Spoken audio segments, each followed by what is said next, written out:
Good evening, Arizona. Thank you so much for being here. We are overwhelmed by this turnout. We appreciate you so much. I am your Attorney General, Chris Mays. I want to thank you for being here tonight, especially our Attorneys General who traveled to be here with us for our very first in-person AG Community Impact Hearing. We will be holding more of these hearings throughout the country to talk about and to gather information about the federal firings and the DOGE cuts that are harming people and communities across our country. So please help me give a warm welcome again to Arizona to New Mexico AG Raul Torres,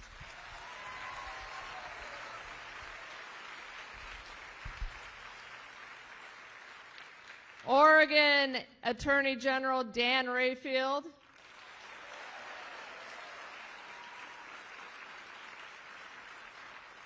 and Minnesota AG Keith Ellison.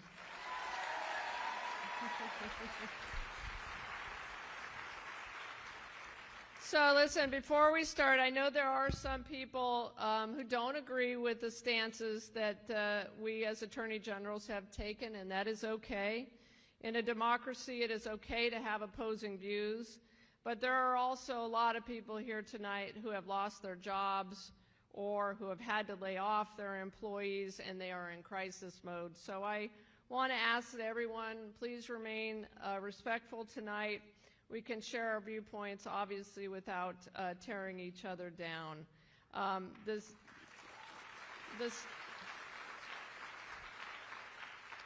The stakes for many people in this room are deeply personal. This is not just a policy debate. It is their livelihoods, their families, and their futures. So let's approach this conversation, and I know Arizonans will, with respect and empathy and a shared commitment to hearing each other out. Over the past several weeks, my office, along with attorneys general across the country, have filed a series of lawsuits against the Trump administration, not because we don't think that reform or efficiency are needed in federal government. I don't think there's a single American in this country who thinks the federal government is working exactly the way it should. But reform should be done lawfully. Lawfully.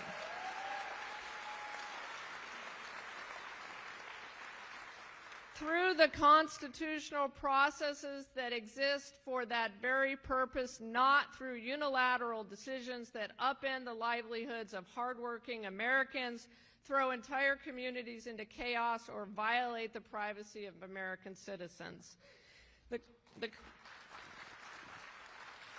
The Constitution provides clear avenues for reforming the federal government. Congress, the people's representatives, is empowered to oversee and shape the federal agencies that serve this country. Changes to federal programs and funding must be made through the legislative process or other lawful means, not by executive overreach or backdoor maneuvers that disregard the rule of law. The lawsuits that we have filed aren't about resisting change. They are about ensuring that change happens the right way.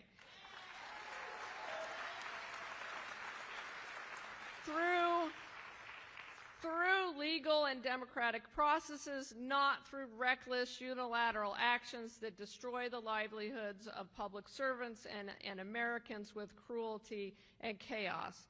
And let us be clear, chaos is not efficient. Slashing jobs, gutting essential services, and leaving communities scrambling to pick up the pieces is not efficiency, it is destruction.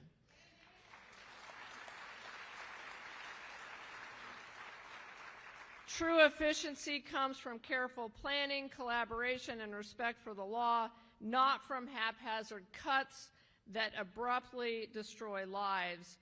Listen, heartbreaking emails and phone calls have been pouring into my office over the past month. The impacts to our entire state, and especially rural Arizona, are astounding. And as some of you know, I am from rural Arizona. We are here to listen to those stories tonight, connect the dots on how our communities are being impacted by these cuts and firings, and to hear how attorneys general like us are fighting to protect folks by fighting back against the chaos in our courts.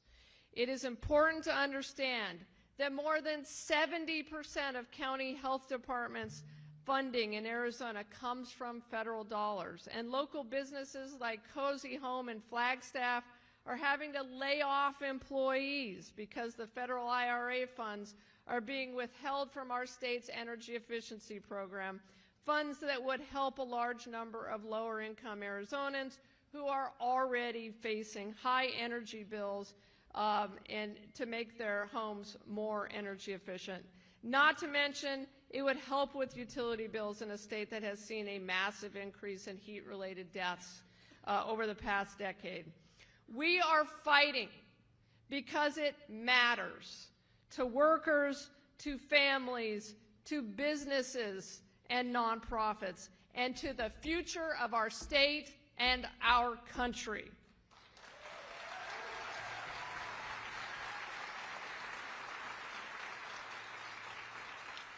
When the federal government and Congress abandoned its responsibilities, it falls to us to step up and defend the people that we serve. And that is why we're doing what we're doing. And I want to add, it also falls to all of you. And each and every one of you who is here tonight is a patriot. You are a patriot.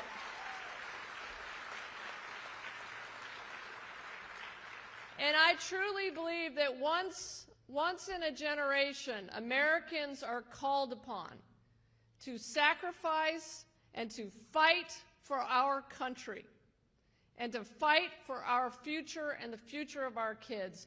And that's what you are doing, and that's what your attorneys general are doing. And so let's get started.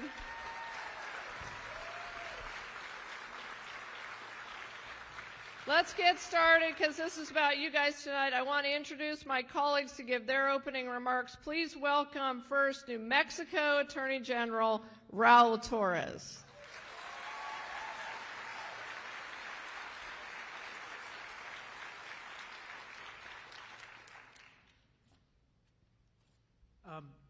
So I really want to just start by thanking your Attorney General for all of her leadership, all of her incredible hard work, and her commitment to you, to the state of Arizona, and to this country.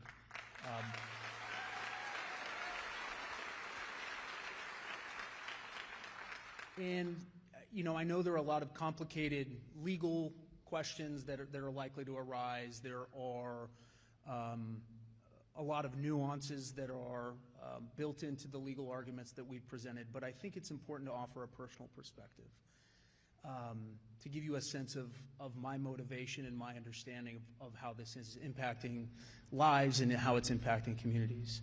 I am the son of two very proud public servants. My mom was a career public school teacher, and my father was one of the longest serving federal prosecutors in the state of New Mexico.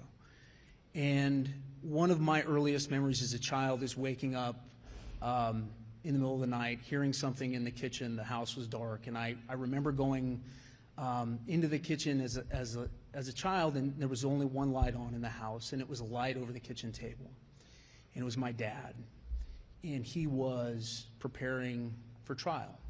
I didn't understand what that meant. I didn't really understand what the work was.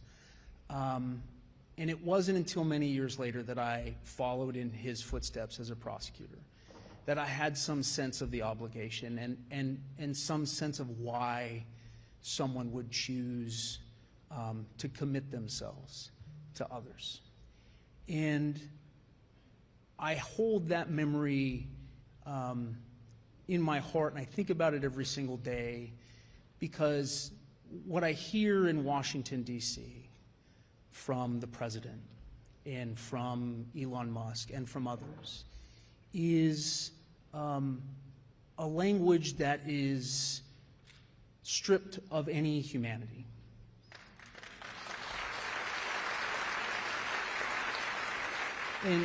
And stripped of any understanding of what truly makes America great. I was raised in the Catholic faith, but my civic faith is tied to my father's service to this country and to one of the things that he made a point of doing when he took me as a child to Washington, D.C. He took me to see the Supreme Court, where he showed me the inscription of equal justice under law, and he took me to the Lincoln Memorial. And he stood with me, and he and I read those words together. And I still believe that the core of what makes America great is our commitment to preserving a country and a government that is built and driven of the people, by the people, and for the people.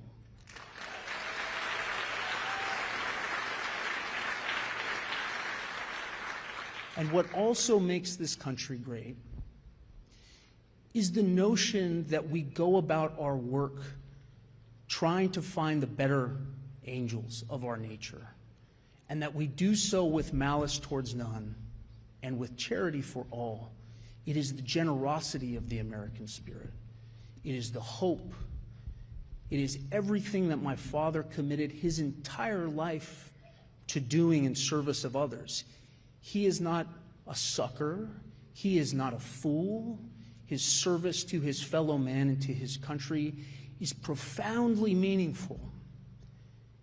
He was raised in a generation that was specifically called by their president to ask not what their country could do for them, but what they could do for their country.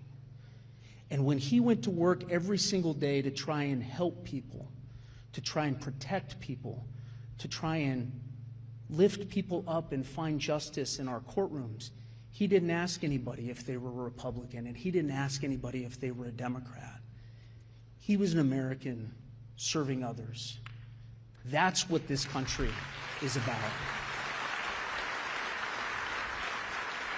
And he is not alone in that.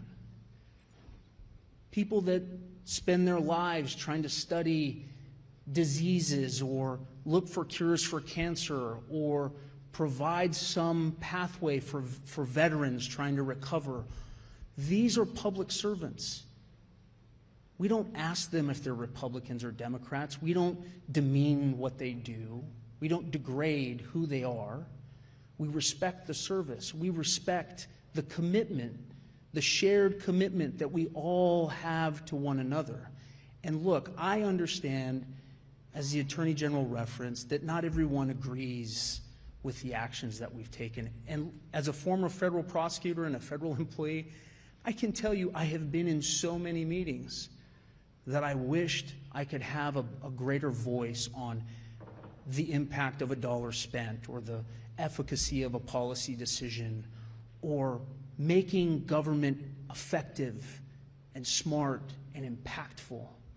But you don't do that through chaos and disorder. You don't do that with mindless destruction of federal agencies. And you don't do that by disrespecting and dehumanizing America's public servants. You just don't do it.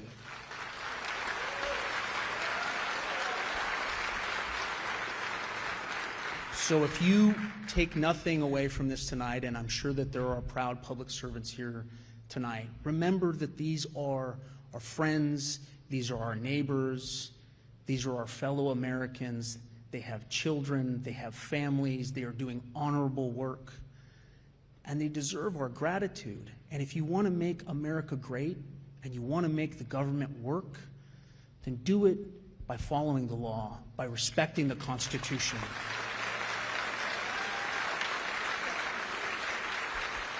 Do it in a way that brings all of us together and rediscover what makes this country truly exceptional. Thank you.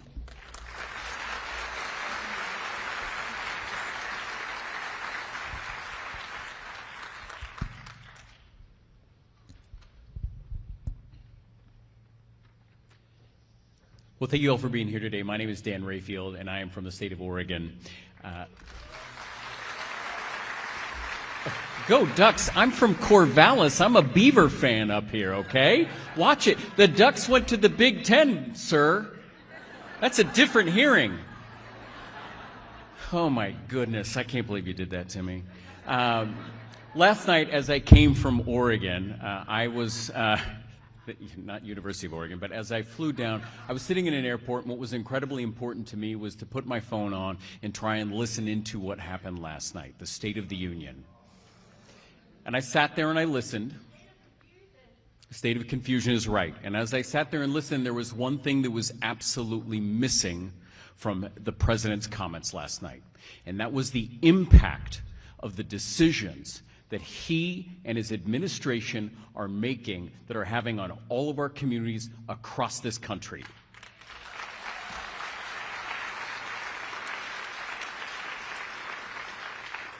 And that's why I found it incredibly important that as a team of Democratic attorneys general, we are going around this country to listen to you. Because if the president is unwilling to listen to you and how these things are impacting our communities, our public services, there's public safety, we will do it for him, and we will travel this country to be able to listen to you. And that's why it was so important to be here today.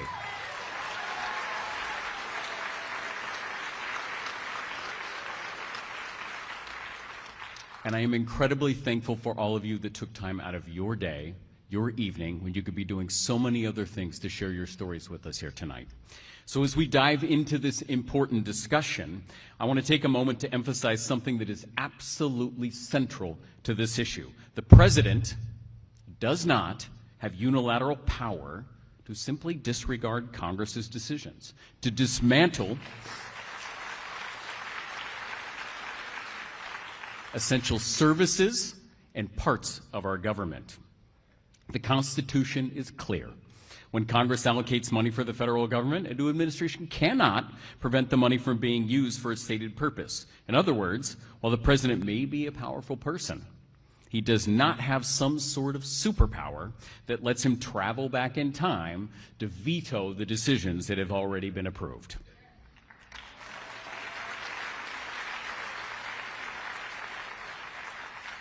And that's the whole point here. If the president had worked with Congress to make budget cuts through legal, legislative process, we wouldn't be here today. But that's not what's happening. These moves by the administration are as legal as they are reckless. And as attorneys general, it is our duty to make sure that the law is followed and that our system of checks and balance is respected and that public servants are not unjustly removed from their positions because of political agendas.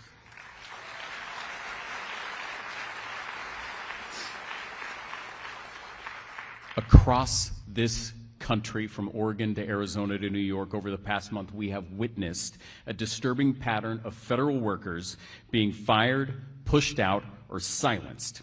Our office in Oregon has been inundated with calls and emails from people affected by these unprecedented and unlawful terminations. And I'm talking about people who work in our national forests and Department of Veteran Affairs, workers at our Bonneville Power Administration and the IRS, all let go with no notice, and in many cases, decades of public service. The stories we're hearing in Oregon are heartbreaking. One email received from a worker from the Portland IRS office when he lost his job, when right around Thanksgiving he learned of this stage 3 cancer had returned. Then just 1 week after President Trump's inauguration, on January 26th, he received his fork in the road letter that essentially said he could resign or risk being downsized, that's right, downsized, out of a job. He chose to continue working and underwent his cancer surgery on February 3rd. 2 weeks later, while still recovering from this life-saving procedure, he was fired. What happened to him is careless, It's inhumane, and as he said to us, to tell devoted civil servants without any proof that their performance is inadequate is an injustice and it is illegal.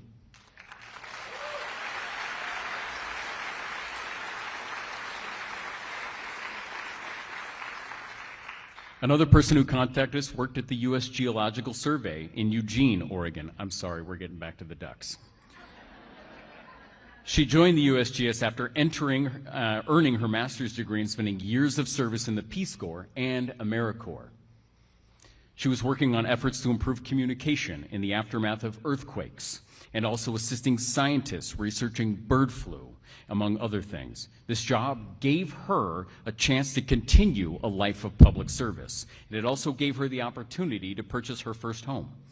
But she had to back out of escrow on February 14th when she was fired through some boilerplate letter received by thousands of federal employees. And she later lost a home, and we lost a dedicated public servant in the state of Oregon.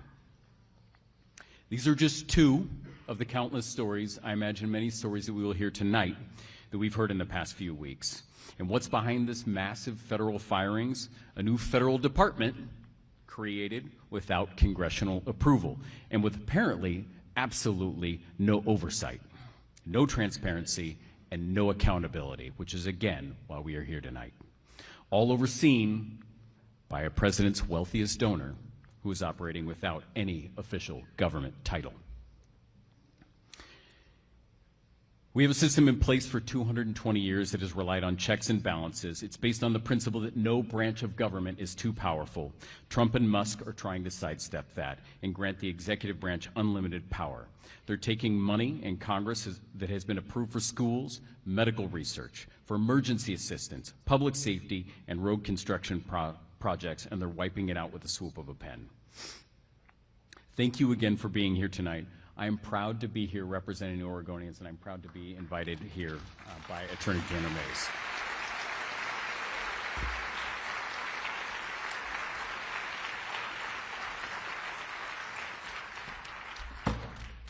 How you doing, Arizona? It's good to see everybody.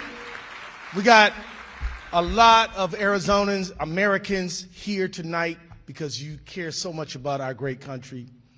You may be wondering, why would an attorney general from Oregon, New Mexico, and Minnesota get on an airplane, come all the way here to be with you tonight? And the real reason is we all love Chris Mays.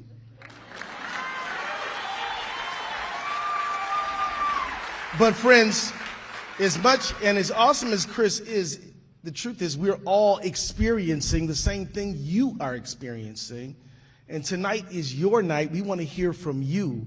I want to tell you, there's a quote from a guy named Abraham Lincoln. I don't know if you've ever heard of this dude, but Abraham Lincoln said, in this age, in this country, public sentiment is everything. With it, nothing can fail. Against it, nothing can succeed. Whoever molds public sentiment goes deeper than he who enacts statutes or pronounces judicial decisions. We believe the public doesn't like a lot of things that have been happening from Washington recently. And we believe that if you have a chance to tell your truth, to listen to your neighbors, you just might get up there on that microphone and tell your own story. You just might, get out there and reach out to somebody who lives in your building, lives on your block. That is so critically important. There's an African proverb. It says, when the strong person walks in the room, all backs straighten. And you know what it means? It means that we all can get courage from each other. We all can get courage. Because, quite honestly, who here has been a little nervous about some of the stuff they've seen happening? Right. So it's good for us to be together. It's good for us to hear from each other. And it's good for us to know that we all are committed to making sure that we are a nation of laws and not men, and that we are going to make sure that this country's promise is delivered on through a democratic electoral process, not just some guy who issues executive orders as he feels like it on one given day. I'm just going to I'm going to wrap up right now because I want to hear from you. Look, we have filed a bunch of lawsuits. Birthright citizenship. We froze the freeze. You know, we're saying that the appointments clause of the Constitution is being violated by having this unelected oligarch just rummaging through our government. We have filed the lawsuits and we haven't lost yet, folks. But as I said, the saving America will not be won in a courtroom. It'll be won in the court of public opinion. It'll be won by you. Let's have a great night.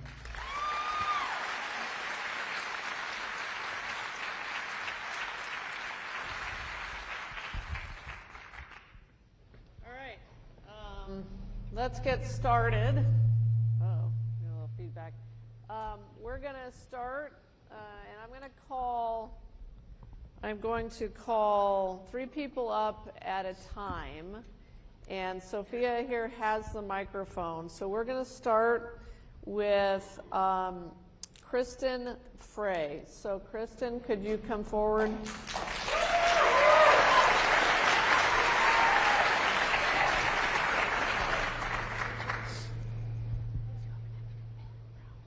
Karen Potter and Sandy Bear, if you want to come line up too, that'd be great. Oh, sorry. Yeah, Karen Potter and then Sandy Barr after. I'm already not doing my job. Are you guys ready?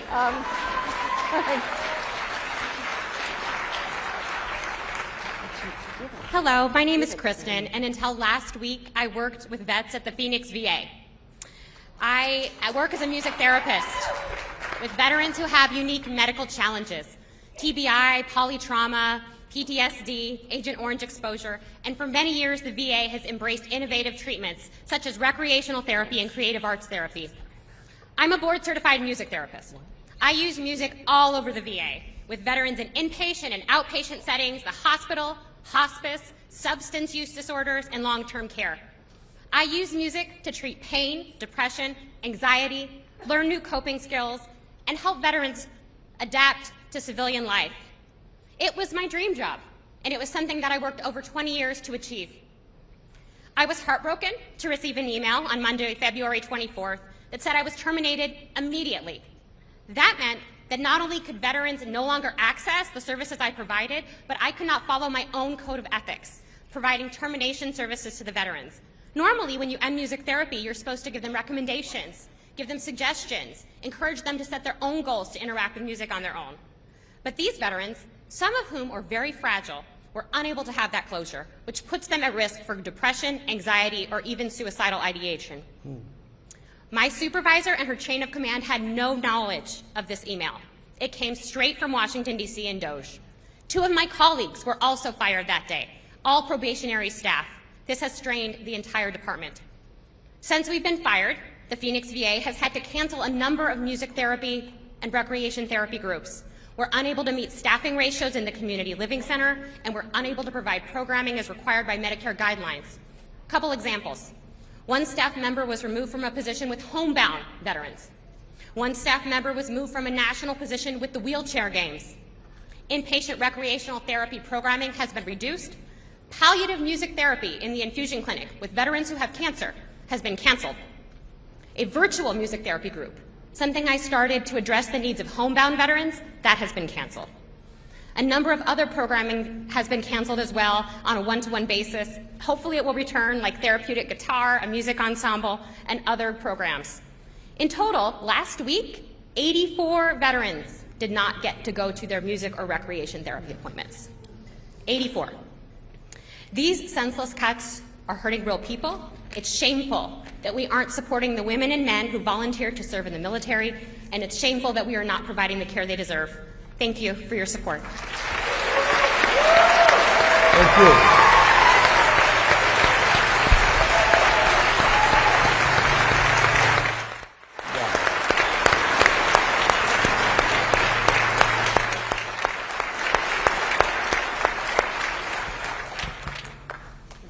Thank you so much, Kristen. That obviously was incredibly impactful. Next up, we have Karen Potter from SWEEP. Karen? Thank you all so much. Good evening, and thank you for being here tonight. My name is Karen Potter. I'm a proud Arizona native, a new mom, and the wife of a dedicated firefighter. I've also served currently as the Arizona representative for the Southwest Energy Efficiency Project, or SWEEP, a nonprofit dedicated to helping everyday Arizonans save money on their utility bills while building a stronger state economy through the hard work of energy efficiency. So tonight, I'm here to talk about why that matters and why the devastating impact of these federal freezes are already having on customers every day. Since the COVID-19 pandemic, Arizonans have watched their cost of living skyrocket, especially their utility bills. So maybe just for a moment, let's just do a very short poll. Raise your hand if you feel that your energy bills have gone up in the last 5 years. I think that speaks for itself. So one of the most effective ways we can ease this burden is through energy efficiency. It is more than just a cost-saving measure. It is a powerful tool for improving our daily lives. It means using less energy to achieve the same results, whether it's keeping our homes cool, cooking meals, or powering essential devices. By making our homes more energy efficient, families can cut their utility bills, reduce pollution, and enjoy safer, more comfortable living conditions. But the benefits go beyond individual households, as energy efficiency can lead to a cleaner air, a stronger power grid, and a more resilient future for all. But despite all of these benefits, and despite of the clear data-driven history of energy efficiency since the 1970s, the freezes are having a devastating impact, and many programs from the Inflation Reduction Act and the bipartisan infrastructure law are now currently placed on hold until further notice. So these funding freezes are creating barriers for advancing vital programs that help homeowners and communities adopt energy-efficient technologies. For many, these programs are key to reducing energy costs and improving their home comfort. A delay in funding has led to missed opportunities to weatherize homes, install energy-saving appliances, and upgrade heating and cooling systems. So thanks to what the Inflation Reduction Act has made available for tax credits, already more than 46,000 Arizona households have been able to improve the value of their home by adding insulation, repairing ducts and duct and air sealing, replacing outdated windows, and installing electric heat pumps. However, if these freezes continue, homeowners will have less opportunities to increase the value of their homes while contributing to the local economy. So let's talk about the economy next. Small contracting businesses were set to have a major boom from these programs, with the energy efficiency industry already rising to more than 40,000 strong across the state of Arizona. However, these jobs, I'll just say, these jobs do not require a college degree, and they allow people to support their families without a four-year university education, of which there are very few opportunities like that today. So without these resources, more and more contractors will continue to lose their jobs, and unfortunately, many in Arizona already have. Even though they have participated and they were hired to do these jobs specifically for these programs, unfortunately, they're out of luck. And since the 1970s, the Arizona Weatherization Assistance Program has helped more than 20,000 income-eligible households weatherize their homes and make their homes more safe and secure.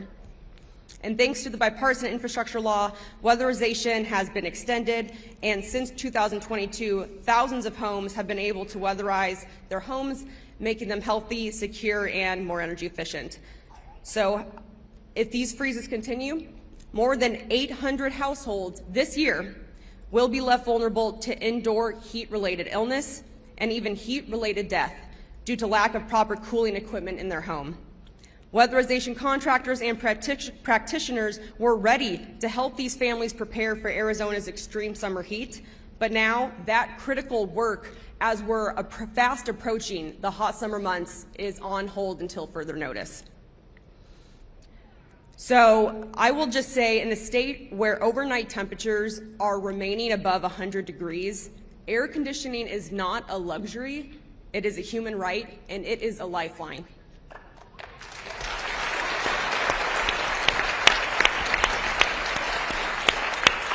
So I will just wrap up today saying that we are so grateful for all of your support and for listening to the stories today. So we believe now is the time to act. We must restore and expand these resources and ensure that every Arizonan, no matter their income and no matter where they live, has access to the benefits of these life-saving programs. Thank you for your time. Thank you.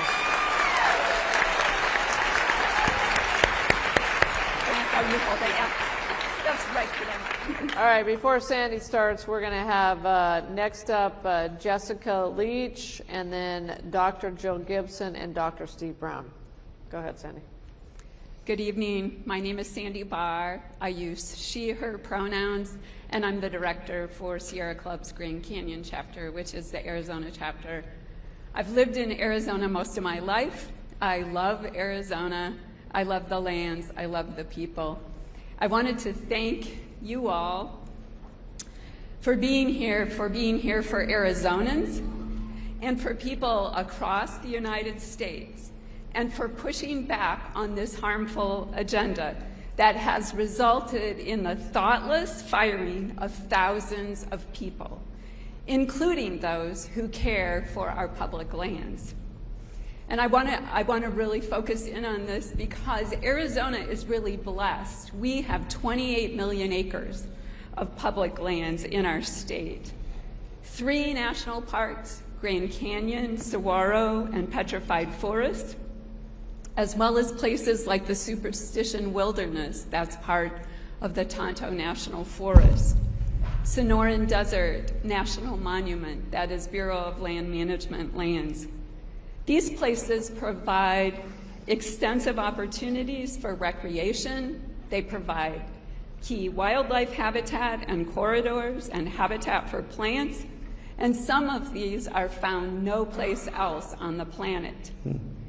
Public lands provide us with clean water and clean air, and Arizonans love and enjoy our public lands.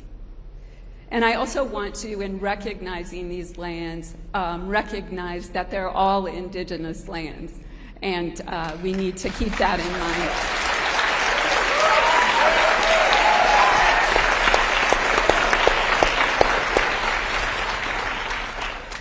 These lands are under threat due to actions by the Trump administration, including the firing of thousands of public lands workers who care for public lands and the people who visit them.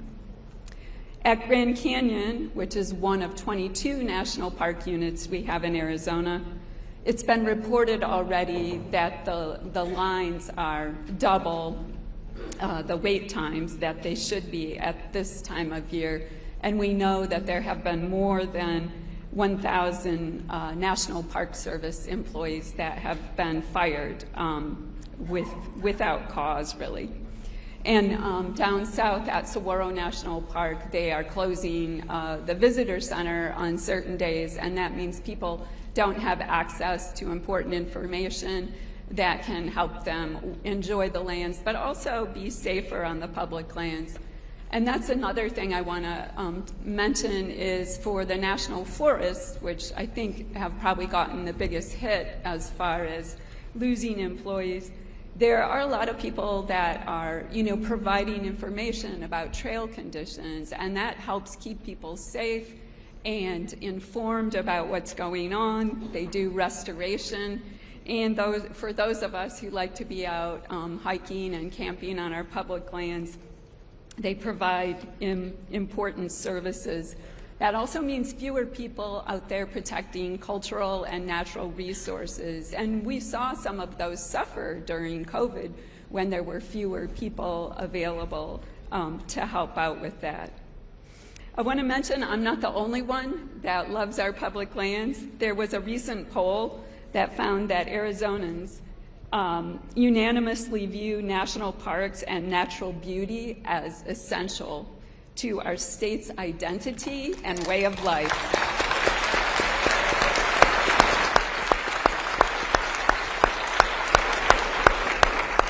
They also agree that the government has a responsibility to protect public lands, that indigenous tribes should play a role in protecting and managing ancestral land, yes. They credit public lands with guaranteeing outdoor recreation. So protection of these lands is important culturally and, recreationally and ecologically, but it's also really important economically. And I wanted to add that as well. These actions that are being taken by this administration are not just unwise relative to our enjoyment and access to the land, they harm our economy. Outdoor recreation generates billions of dollars for the Arizona economy. And in 2023, there were 4.7 million visitors to Grand Canyon National Park alone. They spent $768 million in nearby communities that supported more than 10,000 jobs and $350 million in labor income and about $1 billion in economic output.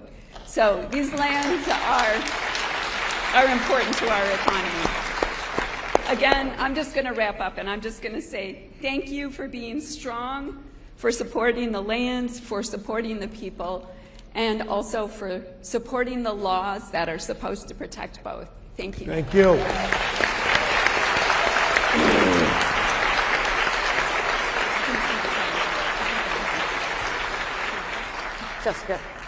Jessica Leach. Thank you. Hi, everyone. My name is Jessica Leach. My pronouns are she, they, and I'm the CEO for Prisma Community Care, the artist formerly known as the Southwest Center for HIV and AIDS. And I want to start off by saying that as a queer person, HIV and STIs are not limited to my community. Amen. Right? I don't want to ask everyone in the room, to verify that everyone's having sex, but I think it's a pretty safe assumption that 75% of the room probably is. Which means... Yes, which means everyone in this room, on some level, your communities or you are at risk for HIV and STIs. When the government froze funding, the funding that was provided to us through these grants allowed us to be the largest free HIV and STI tester in Maricopa County. Because realistically speaking, you want to come to us, probably not county, no disrespect to county. And we can also do treatment and prevention on site. We provide vital, necessary primary health care, mental health care. We provide case management and nutrition for low-income individuals living with HIV. All of these things are at risk because we were told that we were focusing on DEI and gender ideology.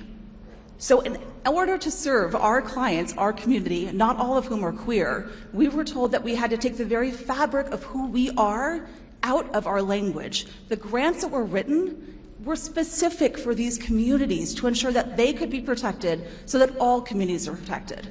What you have done is allowed us to continue our work. 21% of my funding comes from federal grants. It covers 40% of my staff. I've already had to lay off 3 individuals that were vital to our operations. So what I need to ask is that you continue the fight and recognize our communities need you more than ever. Thank you. We will.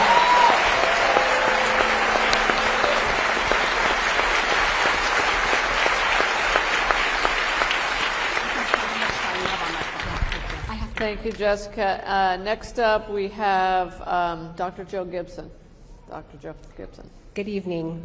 I am speaking to you tonight as a physician who has dedicated my life and career to caring for patients seeking sexual and reproductive health care.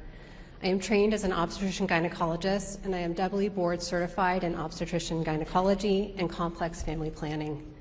In addition to delivering babies and performing gynecologic surgery, I performed abortions for the past 15 years.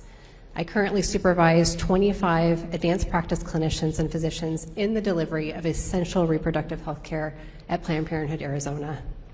As a physician dedicated to this field, I have weathered the long storm of government interference into my intimate practice of medicine. I have navigated clinically useless rules and regulations, been forced to perform medical actions without any benefits to my patients, and been required to give patients information that I know to be untrue and misleading, all because non-medical politicians touting junk science are dictating how I take care of my patients.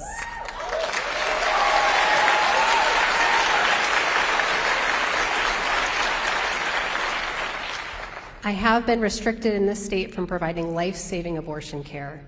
I continue to have my practice heavily regulated, But we, the Arizona people, fought back, and the power of our voices restored the right to abortion in our communities. And we must continue to resist and double down on our efforts. The onslaught of misinformation, threats, and the propagation of non-evidence-based treatments and therapies coming from the new administration harms our patients and erodes the public's trust in the medical system. Since the election, I have heard patient after patient express fear that they will not be able to access care that they know to be critical to their current and future well-being. I took care of a patient last week who was crying, panicked about her access to contraception. She wasn't a candidate for the longest-acting reversible contraceptive device we have, a 12-year IUD, and she had to settle for a 5-year implant. She asked me, what am I going to do in 5 years? Will I even be allowed to have birth control? Will I even be able to afford it? Especially for my transgender patients trying to access gender-affirming care. The threat isn't remote. The reality is already here. In droves, patients are submitting paperwork to ensure their gender marker change requests are processed before that option disappears. Patients are seeking to stockpile medications knowing they may no longer be available. I've been receiving requests from patients previously receiving care at Phoenix Children's Hospital, which has halted gender-affirming care under a recent EO, begging to be seen.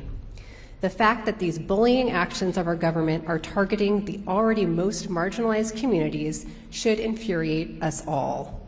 Clinical decision-making belongs to the clinician and the patient, never to our government.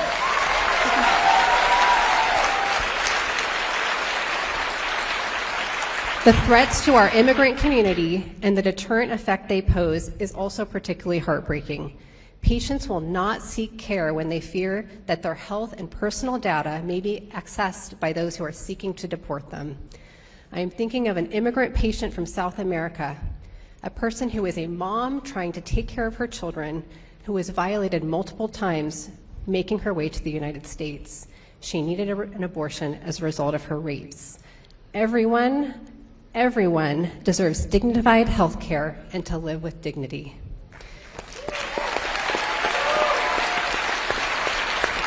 To wrap up, I, like so many other physicians, have worked my entire adult life reading, studying, analyzing, and doing direct training to be equipped with the immense privilege of providing health care. Imagine my dismay when I, along with so many colleagues, was forced to hastily download clinical guidelines and literature from the CDC website before these trusted resources were removed. These are guidelines that help physicians navigate different medical conditions to find the most appropriate birth control method. These guidelines provide treatment algorithms for STIs. How are literal facts being canceled? Why is evidence-based literature being censored? What a disgrace to have the knowledge and the training and the skills to improve the health and lives of our communities and to not be able to do so at the direction of politicians.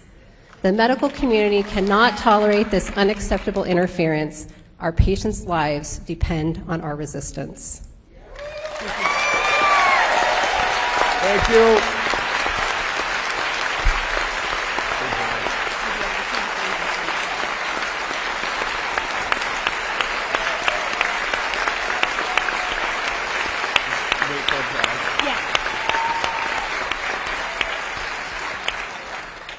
Hello, Attorneys General. Thank you so much for being here. I'm Dr. Steve Brown. I'm a family physician here in Phoenix, Arizona, and I came to talk about impending Medicaid cuts.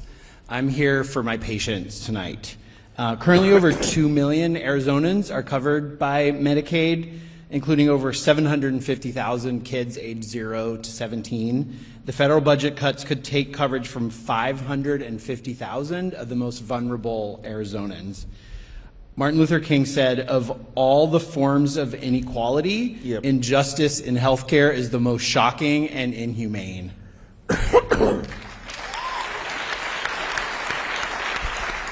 I take care of people from age day 1 to age 100, and 1/3 of my patients are covered by Medicaid, which we call access here in Arizona.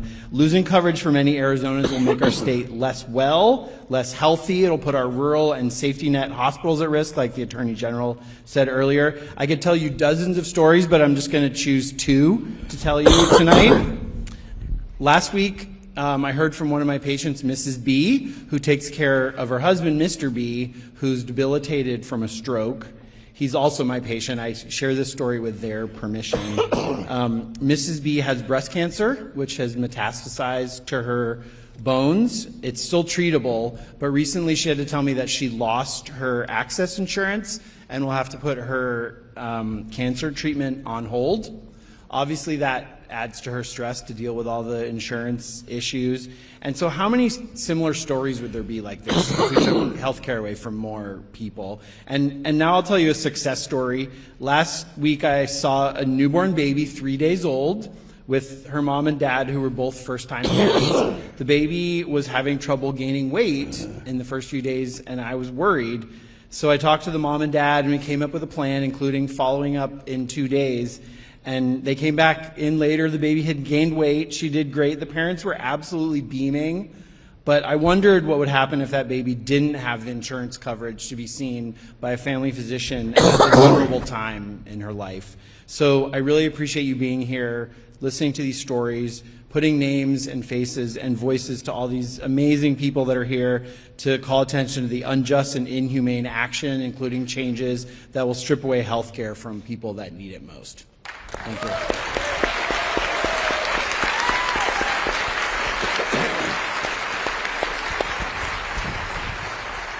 you. Thank you, Dr. Brown.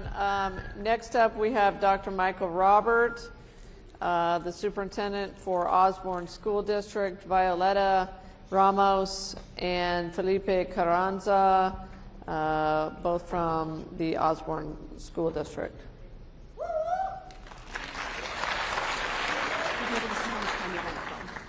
Good evening. I'm Michael Robert, Superintendent of the Osborne School District, one of the elementary feeder school districts into Phoenix Union, and you guys are all seated right now within the Osborne School District. So I'm also here to talk about the teacher and school leader incentive program, which is something that we're involved in. We were involved in it until a couple weeks ago. The goal of this grant was clear: to ensure that every student, regardless of their background or zip code, had access to excellent education. For us at Osborne, it means something profound: putting our students first.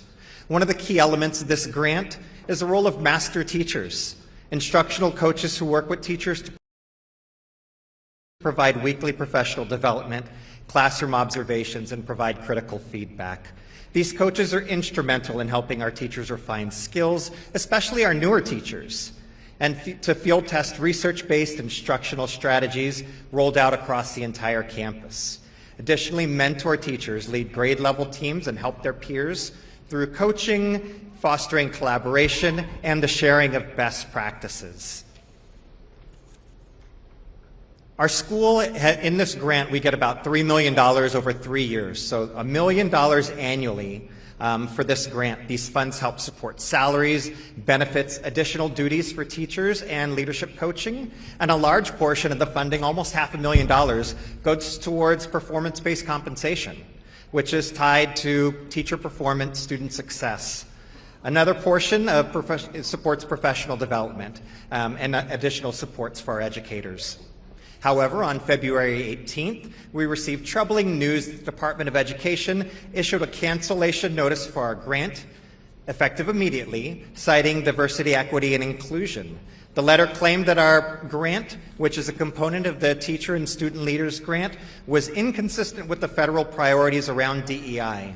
What's concerning is that there was no specific mention or evidence in the letter as to how our grant promoted DEI over merit.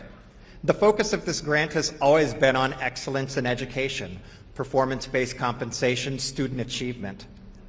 As a result of this cancellation, Osborne's now facing a significant loss.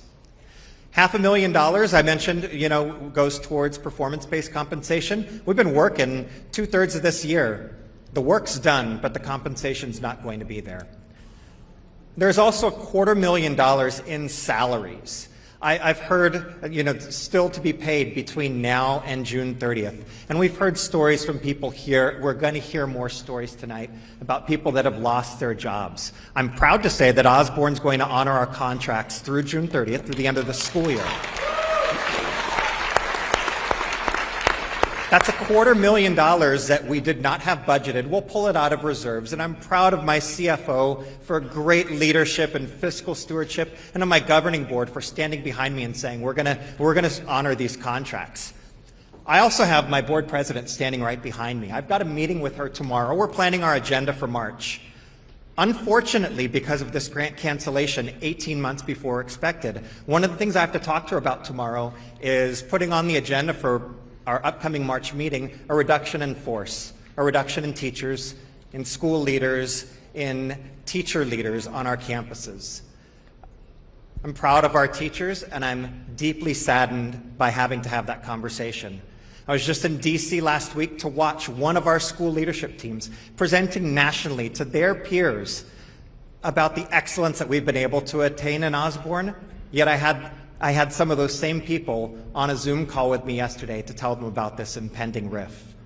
It breaks my heart for our community. Osborne School District's a district, I've got 7 school leaders, I've got 150 teachers, I've got 2,500 students that are counting on this. I used that time in DC to reach out and visit representative senators across the aisle, both chambers, both sides of the aisle, to remind them that their authority is being usurped. They allocated these funds, and you guys are standing up for process. Please continue to do that. I'm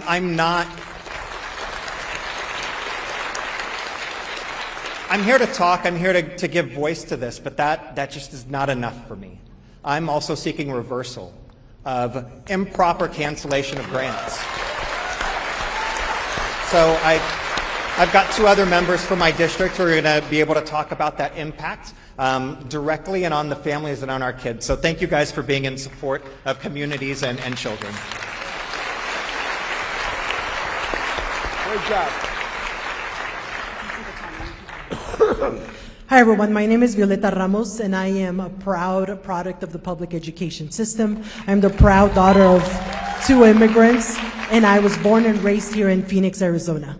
I am the board president of the Osborne School District, and I have 2 other board members who are standing behind me, Rhiannon Ford and Leanne Greenberg, and we all agree, we have 2 others, they just couldn't be here. We're all here because we want to represent our teachers and what we are losing in our community. So as elected officials, we are elected by our community to serve them, and unfortunately through these unjust cuts, we are now breaking that promise that we made to our community. That promise that we are breaking affects everyone in our community, our teachers, the parents that trust us, but most importantly, the students who are our future. It is unfair that this power grab is simply using the keywords to cut important grants that will be leaving important members of our community that help us grow without the stability of a position. As you mentioned earlier, things need to be done the legal way and not by usurping or canceling our authority. Thank you for listening to us and for advocating and fighting so that as board members here, we can keep our promise to our community.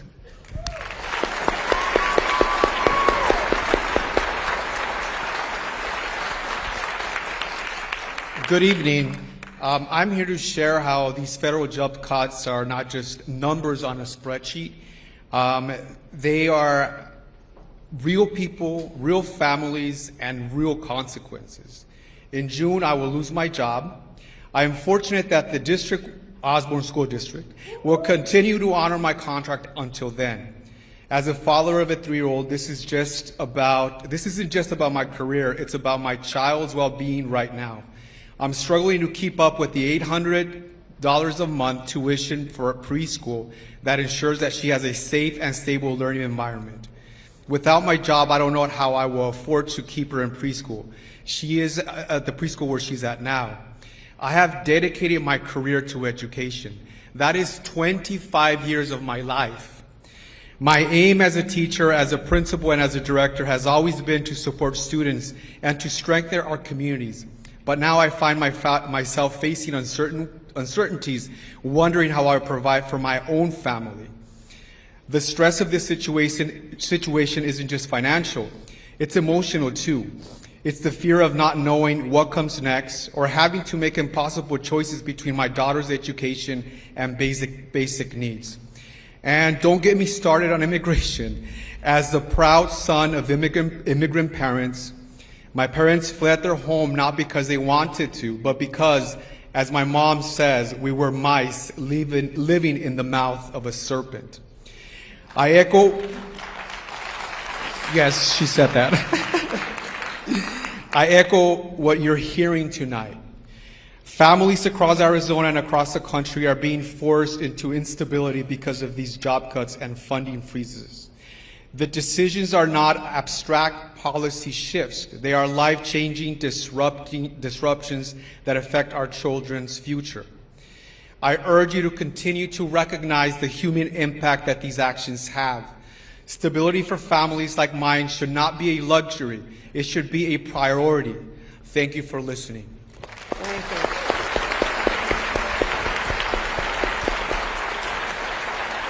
you. Thank you, Felipe. Next up, we have Liza Merrill and Elise Guidas and Adrian Udarbe. So, Liza, here we go. And then Elise.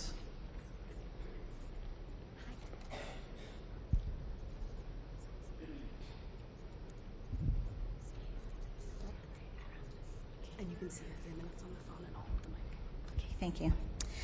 Good evening. My name is Lisa Merrill. I have been a certified marketplace navigator for over 8 years. I serve individuals and families throughout the state of Arizona apply for Medicaid, SNAP, and marketplace health insurance, which are all federally funded. Some data from 2024. 2 million Arizonans rely on Medicaid and CHIP, with the federal government covering over 80% of the $22.2 billion that it cost. Almost 340,000 Arizonans were enrolled in the marketplace, 90% of whom rely on federal subsidy that helps pay for their premium. Arizona has almost 1.5 million residents who are Medicare beneficiaries, which is a lifeline program for the elderly and people with disabilities. By the way, 46% of births in Arizona were financed by Medicaid. I recently assisted a couple who had been working at labor-intensive, low-paying jobs when the wife was diagnosed with lung and uterine cancer. Her husband had to quit his job to care for her. She is in constant pain and has just started chemo and relies on Medicaid to pay for her treatments. She still greets me with the most beautiful smile. Some of the families I serve have special needs children, are single parents, or are taking care of elderly parents. One of the hardest things to do is to tell an elder that her Social Security income is $20 over the Medicare income limit. Her income barely covers the rent, let alone food. So we try to find other resources, but even those are quickly becoming scarce. We've assisted families who sought asylum after helping the U.S. government fight wars in their lands. They were interpreters, lawyers, and doctors. It was too dangerous for them to stay in their countries, so we gave them safe harbor. Federally funded programs gave these individuals and families a chance to rebuild their lives on this continent. Medicare, Medicaid, and SNAP are among the social services Congress and DOGE aim to cut to benefit the wealthiest 1%. These programs are the safety nets for working families and eventually for the fired federal employees. Just like all Americans, the individuals and families do not want handouts. What they want is a hand up, so they can work and continue to provide for themselves and their families. They want to be able to eat, have a safe place to live, and have access to equitable and affordable health care. These are some of the basic needs that everyone should have, and not just a chosen few. Isn't this what the American dream is all about? AGs Mays, Torres, Elson, and Rayfield, we, the people of Arizona, ask that y'all stop the calculated, cruel, and intentional dismantling of the programs that support and assist the most vulnerable members of our communities. We are here to speak because people have been suffering. People will needlessly die. We need your help. Thank you.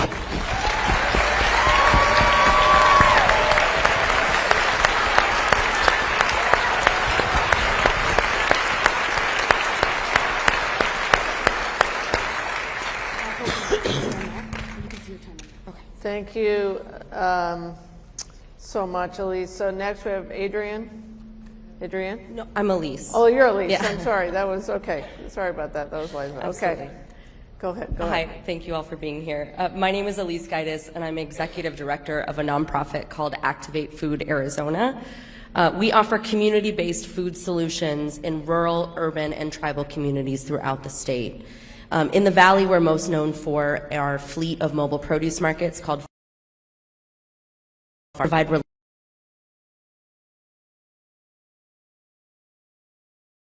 in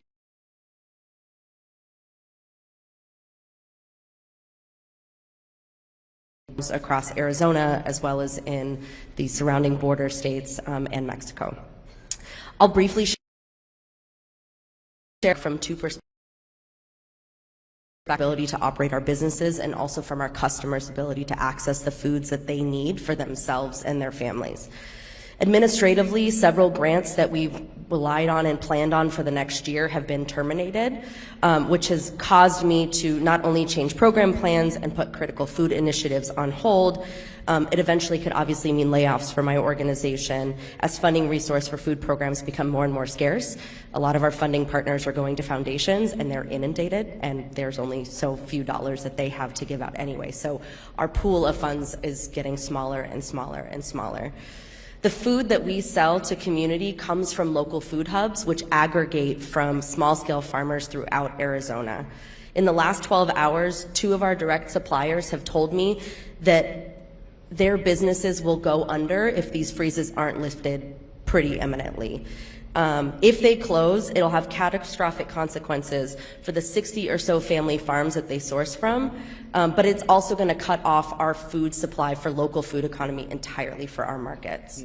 Of course, the closing of these businesses goes far beyond a few people losing their jobs or few acres that have food already in the ground going to waste, which in and of itself is terrible, but it would have ripple effects on the countless other businesses and community members, including my own. Farmers make their crop plans in alignment with the USDA funds, meaning that there's already food in the ground that would have been paid for using the funding now frozen by the federal government. Without those dollars, the farmers out the cost and the sales that they'll get back from the food that they would sell. In our community, our customers on their SNAP benefits for fear the administration will cut off their benefits entirely. Regulars of mine have told us that they're too afraid to get the foods that they need and are foregoing basic food staples in case their benefits are cut off next month. We're talking about seniors and families already experiencing significant financial barriers and food access issues. Our markets are very affordable and they do offer some relief to our customers, but they're pretty much useless if our customers can't access them or won't use their benefits to get the foods that they need. At sites where we provide access to food for patients enrolled in a diabetes prevention program, we've seen drastic dips in our sales, mostly because those customers are too afraid to come shop with us on the bus. Sometimes clinic staff are shopping for them and discreetly getting the food to the families. Other times they've just completely fallen off the radar because they fear an ICE raid at any moment. These patients already experience food insecurity and low income and have very few resources outside of our food programs, so their absence from our services is going to have detrimental effects to their health and well-being. I am setting up alert protocols. I'm handing out Know Your Rights cards, but it all feels futile.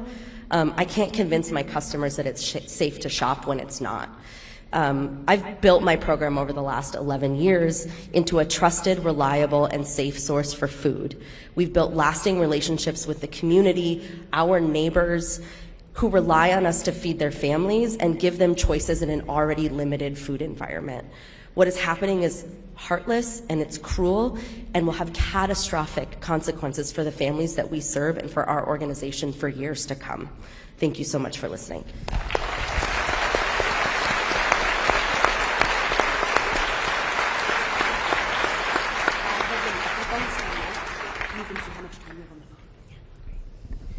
Hi, Attorneys Generals. My name is Adrienne Udarby. I'm the Executive Director of Pinnacle Prevention. We are a statewide nonprofit here in Arizona with a huge aspect of our mission dedicated to cultivating a just food system. I am so fortunate to work with partners like Elise, farmers, food insecure folks all across Arizona to make sure that our farmers are getting the good food that they grow to the folks that need it the most. These programs that have been most deeply impacted by the federal funding freeze not only exist and have been hurt here in Arizona, but in each of your states too. We have about 50% of our federal funds that are currently frozen coming from USDA. The last direction that we were given was that they will not be reimbursing for any services beyond January 19th. So we have farmers that have put out those dollars that work on contracts that are for reimbursement, that were promised that they were going to get infrastructure dollars and funding to help them prolong and expand their growing season here in Arizona, which is critical amid our heat and our different climate crises, and they have not been reimbursed and have no type of date in sight as to when that will happen as well too. These programs not only help to generate revenue for farmers, but they also are ensuring that folks who are the most food insecure get access to those good foods. And so for every month that passes, we are out $500,000 in revenue to our farmers. That's also $500,000 in food that goes back to community members as well too. I have been fielding numerous calls from farmers that are operating in the red and are this close to having to close down their farm businesses. This funding freeze not only impacts those that are participating in federal food assistance programs, but all of us, because food is a fundamental human right, and we need to eat every single day to survive. And if we don't have a robust local food system that's here to support us and help us, it impacts us all, and we're all going to be feeling it when we go to pay for our food and rising food costs. We already are today. So I'm begging you to help keep our food and farming businesses open and alive and thriving so that we can continue to support folks like Elise, all of our farmers, and all of our food insecure Arizonans. Adrienne, can I just ask a follow-up question? So what you and Elise were saying is, it sounds like USDA is still not sending you the money, so we've seen this in other areas, it sounds like they are violating the TRO that we won. This is important information. We've had to go back into court twice now, I guess, guys, to get what's called a motion to compel. The farmers are still not being Correct. I have 4 pages worth of all the programs that are not getting their funding here. I'm keeping it brief up here, but yes, effective January 19th, we have not received any funding and have not given any days as to when we can see that funding come back. Okay, thank you. Appreciate that. Very important. Okay.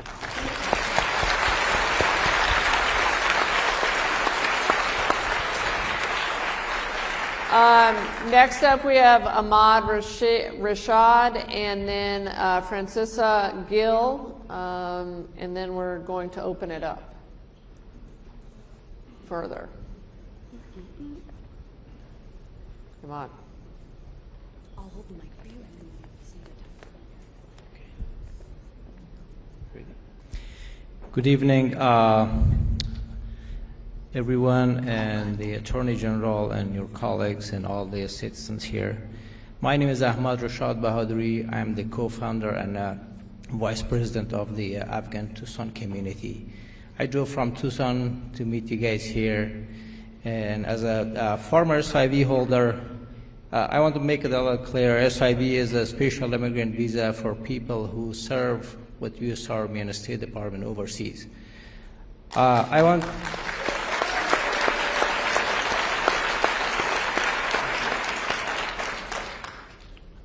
want to speak for many who are at risk because they supported the U.S. and Afghanistan. These individuals put their lives in line for our mission, and now turning our back on them puts them and their families in danger. They are being targeted for their affiliation with the U.S., and we must honor the promise we made to them.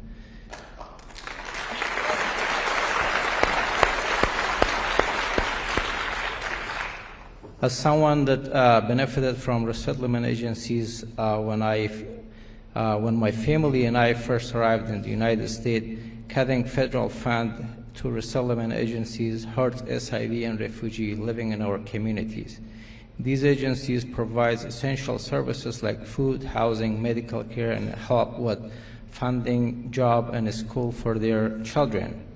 Without this support, these families are left in a difficult, certain situation. The funding cuts have shattered the dreams of those who fled violence and persecution, trusting that America would offer them safety and fresh starts. These refugees have already risked everything to escape danger, and now they are being told that the only hope of surviving in safety in the United States is no longer an option for them. Breaking our promise to those who serve with us and those that are in need goes against the values that America stands for. We must stand by those who stood with us and keep our word to those that are suffering from the situation. Thank you.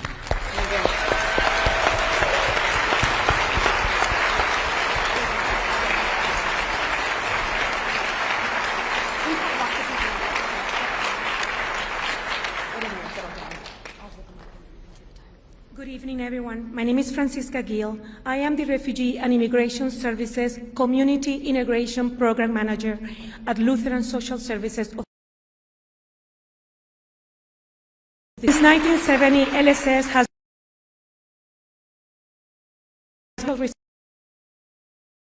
rebuilt their life with this program assists those fleeing war, violence, and persecution from countries such as Sudan, Afghanistan, Syria, Burundi, Democratic Republic of Congo, and others. These families arrive in the U.S. after years of suffering, having survived conflict, displacement, and refugee camps, only to now face yet another crisis in Arizona. The recent stop work order and freeze on foreign aid have created a domestic humanitarian crisis, leaving newly arrived refugees in an alarming state of uncertainty. The executive order and the immediate stop work for refugee resettlement agencies across the state of Arizona, cutting off critical reception and placement funding, leaving recent refugees' arrivals in the U.S. without the safety net they were promised of critical services for their integration and support into self-sufficiency in our state. Now they are facing lack of access of medical care, employment support, and the list goes on. There are 4 resettlement agencies offices in Phoenix and 3 in Tucson. We are all being impacted in similar ways, with loss of resources, staff, talent, expertise, and experiences.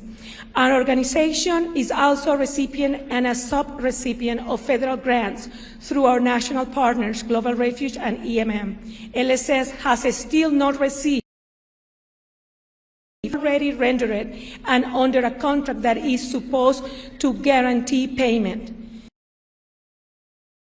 Fair communities, which include medically fragile refugees. We are all $1,513,000 through our national partners. The impact this lack of reimbursement has had cannot be understated. We had to let off 48 staff members and have impacted negatively our refugee clients in self-sufficiency in Arizona. LSS is both contractually and morally obligated to continue supporting those who have already suffered so much but cannot continue to do so without being paid for services. We have received in this fiscal year 300 arrivals in Phoenix and 148 in Tucson, including children. The total number of arrivals from all the resettlement agencies is around 1,072 individuals. Lastly, the reduction in arrivals, Many of those were family members traveling to our here. Some blocked within a day or prior to arrival. This has been heartbreaking for thousands of people emotionally and reduces their natural family support systems that could have assisted further with integration and family self-sufficient trajectories. This is so inhumane. I'll ask for your support. Thank you. Thank you. Thank you, Francisca. And I think I heard you say you just had to lay off 48 employees. Is that correct? Yes. Okay, because of this. All right. All the resettlement agencies in Arizona are going through the same. Okay. Whether I'm still here fighting the good fight with all of you. Thank you. Right on. Thank you. All right. Next up, we have Tim Cox, then Brent Fine, and then Paul Russell. So come on forward, Tim, Brent, and Paul.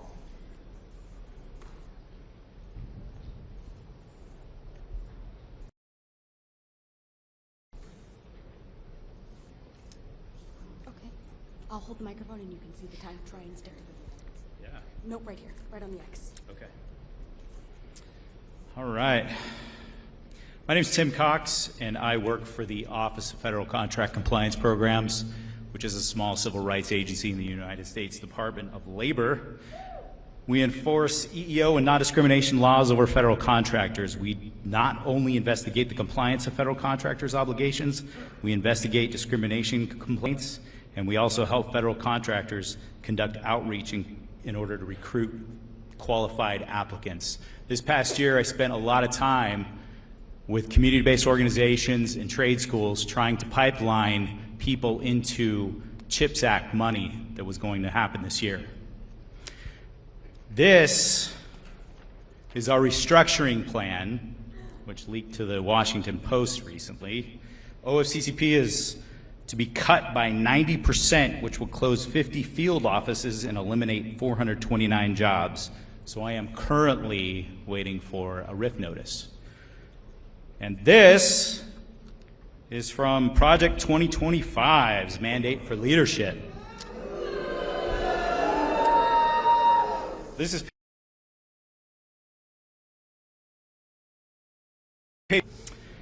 on day 2 of this administration, a 60-year-old executive order was revoked, signed by Lyndon Johnson, Executive Order 11246.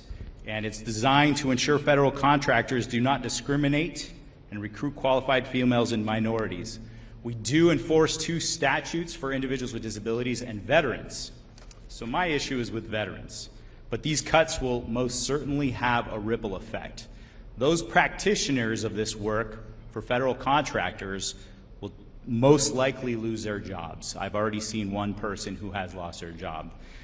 Those companies that propped up to maintain legal and consultation help for these federal contractors, these people will go out of business. So this will have a ripple effect of thousands of jobs. But most of all, this affects job seekers. It affects employees that work for federal contractors and 2 of our most vulnerable populations, which are individuals with disabilities and veterans, which I am one. And yes, thank you. For those who don't know, OFCCP is the only federal agency that takes complaints of discrimination from veterans. And this is reducing our agency down to nothing. Some people may have heard that there is an agency that was just reduced down to 1 person, a political appointee today. Senator Kelly wrote a letter to OPM earlier this week, and in his letter he stated that nearly 6,000 veterans have already lost their jobs and been terminated from federal service at an unprecedented rate, and will all enter the civilian workforce with less protections. And while this blueprint strives to eliminate OFCCP, of course, they're just bringing it down to the bottom levels to where it's essentially going to be ineffective. And so, while my time is limited, I just wanted to say this. This isn't subjective. This is evidence. This is evidence. In less than 2 months, this administration has proved itself to be the most anti-veteran administration ever. Thank you for your time.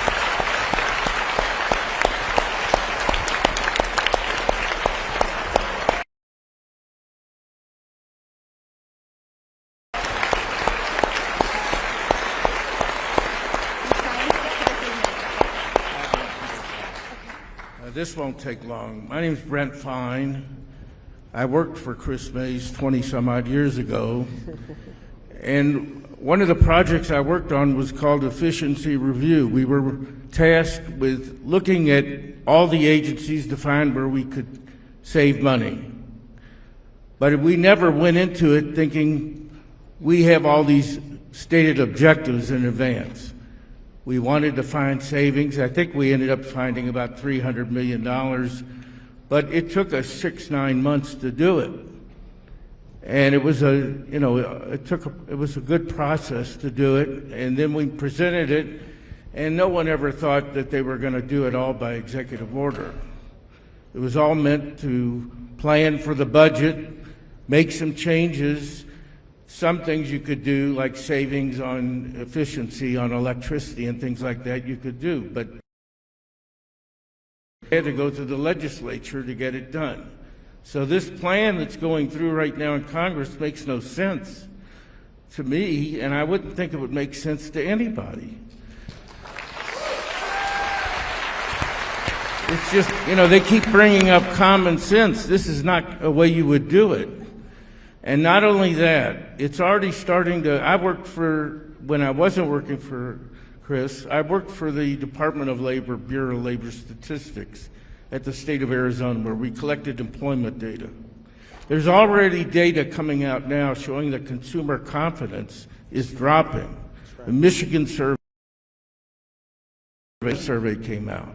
An ADP survey came out today that showed only 75,000 jobs were created in February, and that doesn't affect government jobs. That survey doesn't.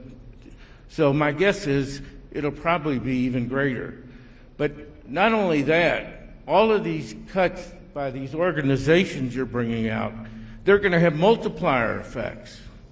Not only the federal ones, but theirs. And so you're going to see not only if they lay off 200,000 people, and when they're bringing up that they're going to people today, I heard that number, lay off half of IRS, you're going to lose consumer confidence, but it's also going to have this multiplier effect times that number, and we could be in a recession in 6 months very easily, because that data, when it comes out Friday, on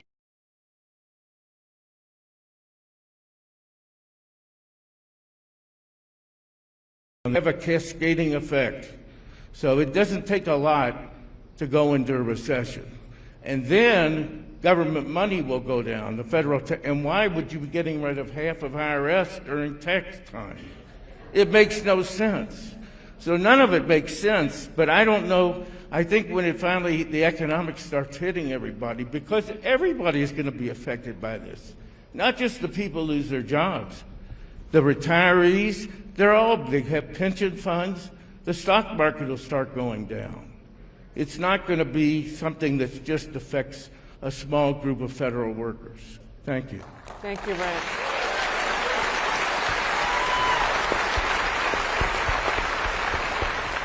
Again, thank you for this opportunity. I do know Chris prior. We went to high school together, so we were classmates. And I believe one of the attorneys general stated that, that we're here because we love Chris, but I loved Chris first. So. Good afternoon, good evening, Attorneys General. I am Paul Russell, the Vice President of the Fort McDowell Yavapai Nation. I appreciate speaking today about the severe consequences of these federal budget cuts on Indian country, including my own nation. The situation in Indian country is dire. The massive budget cuts and firings implemented by the Trump administration have left us in a state of extreme concern. The impacts on tribal governments and economies are devastating with potential consequences including reduced services to tribal members, layoffs of tribal government and enterprise employees, and reduced or eliminated grant funding for key projects. The uncertainty of the future is perhaps the most alarming aspect, as we are left questioning how much worse things will get in the coming weeks and months. Some real impacts have already been experienced. First, the pause or elimination of the Bureau of Reclamation grant funding threatens two major projects at Fort McDowell. Planned improvements to our golf course, a project that supports jobs, tourism, and economic self-sufficiency for the nation. Without these funds, these improvements stall, leading to lost revenue and cut jobs. Critical well rehabilitation at our Fort McDowell Tribal Farm, which provides revenue to our nation and economic opportunity for our people. Without federal support, we risk losing farmland productivity, which will impact revenue for our community. These cuts stifle our ability to be self-reliant and violate the federal government's trust responsibilities to honor tribal economic development. Second, closing 3 Bureau of Indian Affairs offices in Arizona, including the Western Region office in Phoenix, will directly harm Fort McDowell. This office supports tribal governance, law enforcement, and land management, key functions that will now be delayed or neglected due to the closure. Our law enforcement and emergency response rely on timely Bureau of Indian Affairs support. With this office closing, public safety in our community is severely at risk. The shutdown also hampers infrastructure projects that require Bureau of Indian Affairs coordination, creating bureaucratic bottlenecks and slowing essential services. These budget cuts not only undermine tribal sovereignty and economic self-sufficiency, but also erase years of hard-earned progress throughout Indian country. The reversal of this program is a bitter disappointment, forcing us to take steps backwards instead of forward. On behalf of the Fort McDowell Yavapai Nation, I respectfully and strongly urge you to take a stand against these devastating cuts. We need you to demand that the federal government honor its commitments to Indian country. The future of our tribal communities depends on your actions. Thank you.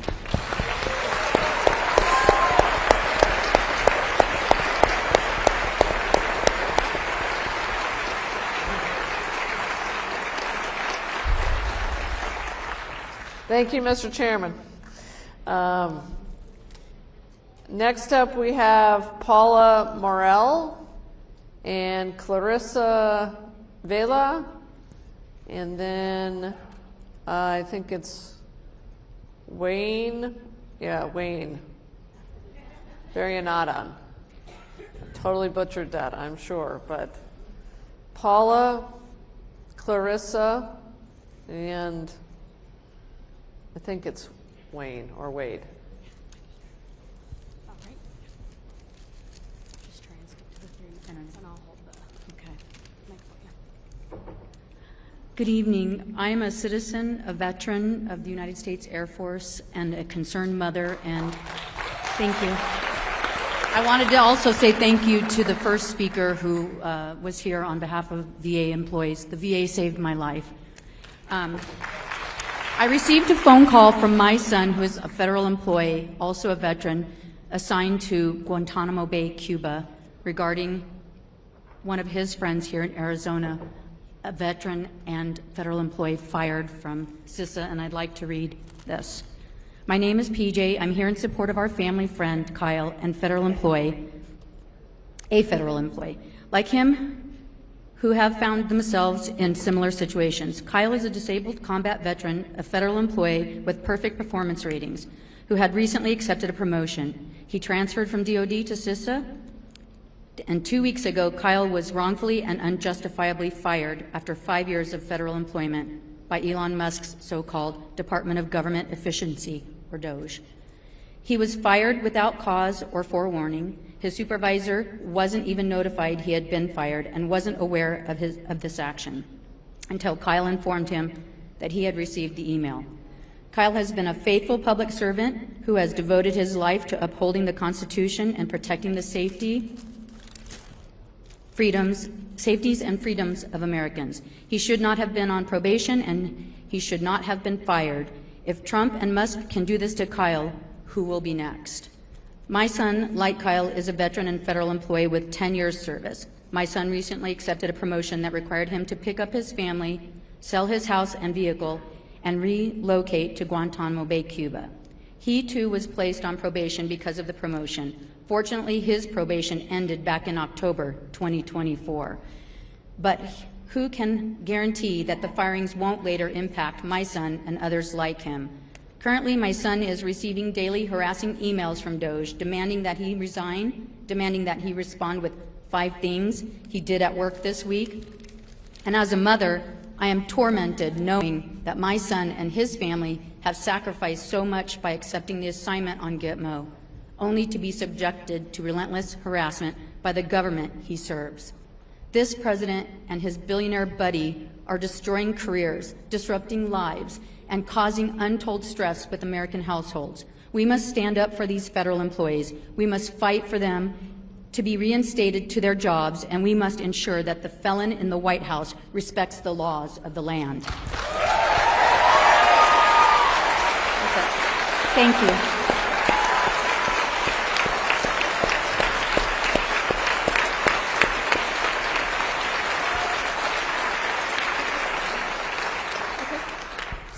Thank you. Try and stick to the minutes.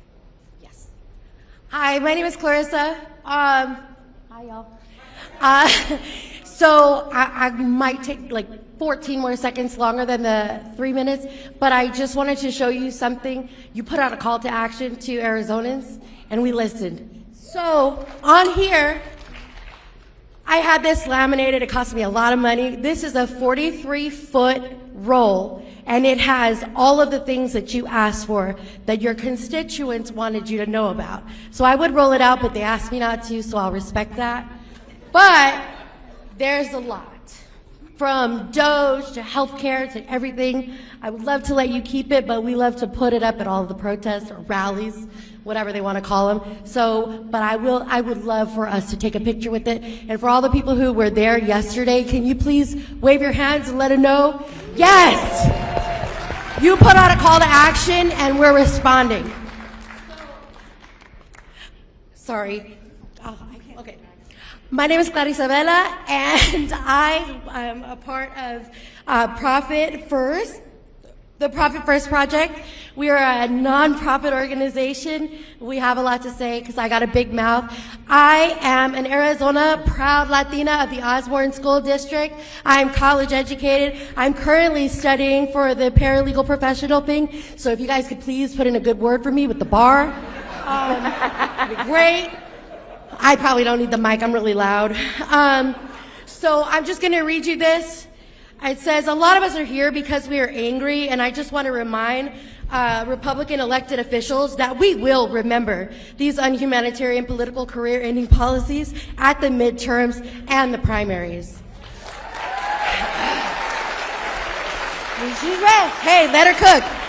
A lot of us are here because we're worried for the future for ourselves, our parents, grandparents, and families.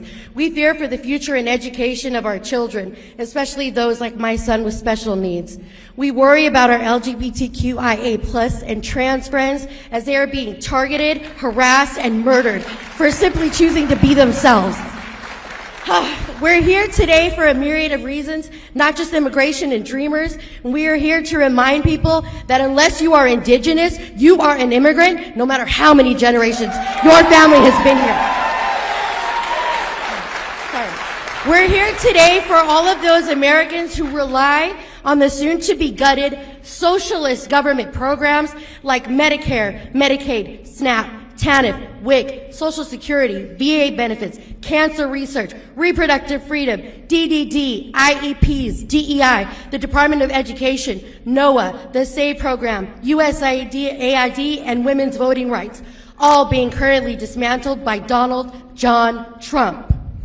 And I would like to just point out that immigrants and dreamers pay taxes at a higher tax rate than Americans, collectively paying almost $100 billion a year into programs that most Americans rely on, but they are not eligible to benefit from, all whilst Donald Trump and his sugar daddy, Elon Musk, pay zero in federal taxes, while profiting and grifting off the backs of hardworking Americans, immigrants, and dreamers.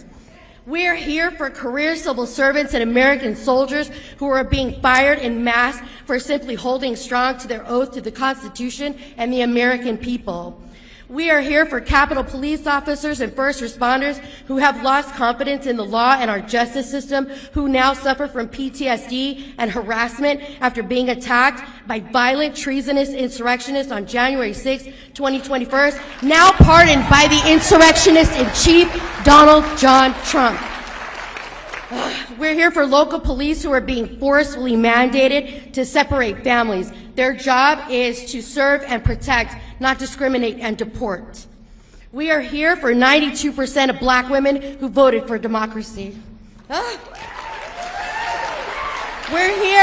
We are here for black and brown people who are still being targeted as criminals in America, while there are literally entire television networks dedicated to white-on-white crime. We are here for black and brown people who are only included in the conversation when people talk about us as laborers, but we are more than just our labor.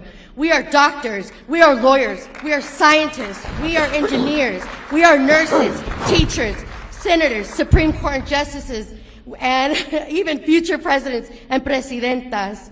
We are more than your crop pickers, your housekeepers, and your baby machines. In closing, I just want to take a minute. Let me turn around right here. So in closing, I just wanted to take a second to speak directly to MAGA. We are all going to suffer from the consequences of these actions. And I personally want to welcome you to peacefully and non-violently protest alongside with us against all of these issues, because this is bigger than one political party. This will affect us all. It took Hitler 53 days to destroy a democracy. So thank you. So as the proud granddaughter of a World War II veteran and the proud daughter of a Vietnam veteran, I will say this: hold the line!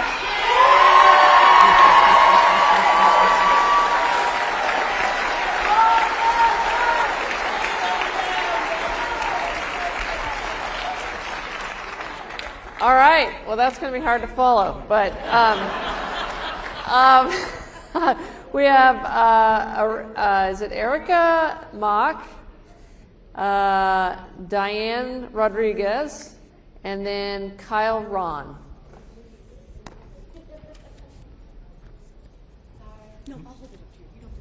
Okay. My name is Wayne Warrington. Apologies, apparently, for my horrible, illegible handwriting on my name. Oh, sorry. I am a sustainability and climate action consultant, and I work with organizations across multiple industries, helping them to identify ways to reduce their resource use and plan for the impacts of climate change. Because my work falls within a targeted area of federal oversight, specifically sustainability and climate action, we are experiencing increased scrutiny on our efforts. This scrutiny creates both personal and professional challenges, as well as uncertainty and aggression towards professionals in my field. From a consultant's perspective, I've worked with organizations across multiple sectors for several years, including cultural organizations that rely heavily on philanthropic support, including quite frequently local, state, and federal funding. These institutions all play a vital role in their communities, but they often lack the financial resources to engage in climate action independently. Federal funds, including matching grants, are critical in enabling them to meet sustainability and climate-related goals. The freezing of federal funds and the ongoing firings at the federal level have created an environment of volatility and uncertainty for these organizations.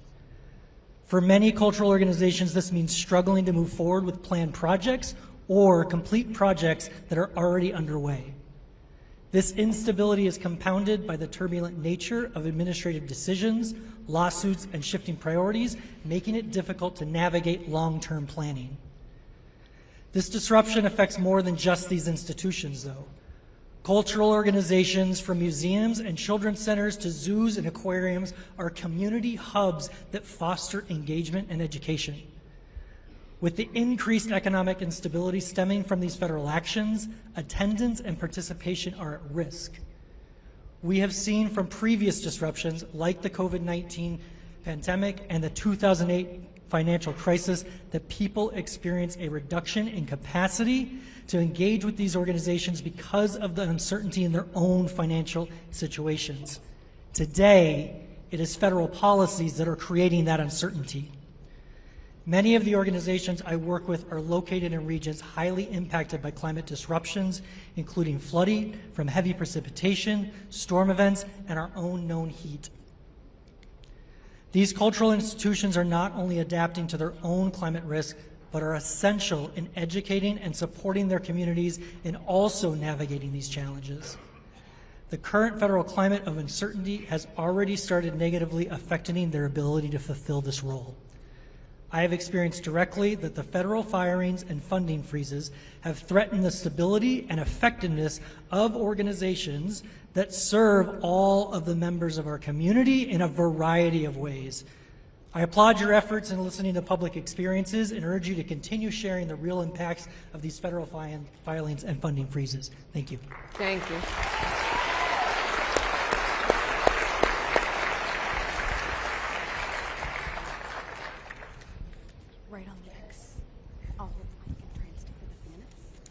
Buenas tardes, good evening. My name is Erica Mock. I use she, her, ella pronouns, and I'm the Chief External Affairs Officer for Planned Parenthood Advocates of Arizona. I'm here to express our concerns over actions being taken by the federal government against the Medicaid program specifically. This administration, under the advisements of DOGE, is determined to wreak havoc by dismantling the regulatory state. But we are determined to ensure that Arizonans who come to Planned Parenthood health centers can get the care they need when they need it. We're deeply concerned over the dismantling of the nation's Medicaid program, also known as Access, here in our state. If funding for Medicaid is cut, and if the Centers for Medicare and Medicaid Services continue to be targeted, it will be detrimental to our patients and community. Planned Parenthood patients use their Medicaid insurance to access care like cancer screenings, STI testing and treatment, contraceptives, HIV prevention treatment, and much more. According to the Center for American Progress, the proposed cuts would translate to nearly $19 billion in Medicaid cuts here in Arizona over a 9-year period. This means that our Medicaid and CHIP enrollment would be reduced for at least 528,000 Arizonans. Many of these are people who rely on Planned Parenthood for their health care and would have nowhere else to turn. Our 7 health centers across the state primarily serve women, people with low income, Black, Latinx, and Indigenous communities, LGBTQ+ people, and others who are already facing multiple barriers to accessing care. Many of our patients have insurance through Medicaid and other federal and state programs for uninsured and underinsured people. If funding to Medicaid is slashed and if CMS is shuttered, the lives of the most vulnerable will continue to be put at risk. We're a trusted partner in the communities we serve. These federal actions are an attempt to continue breaking the healthcare system as a whole, instead of working to expand access to essential and life-saving care. By cutting Medicaid along with other resources, we'll only continue to deny Arizonans and millions of Americans the care they need. It will lead to further reduced access to contraceptives, cause spikes in STIs, and further exacerbate the Black maternal mortality crisis we're seeing, just to name a few things. Public officials are supposed to help the communities they serve, but instead the federal government is working to deny millions of people access to essential life-saving health care. We urge you to continue taking actions to ensure that the American people can have their access to health care protected. Thank you for your time and your continued support. Thank you. Thank you.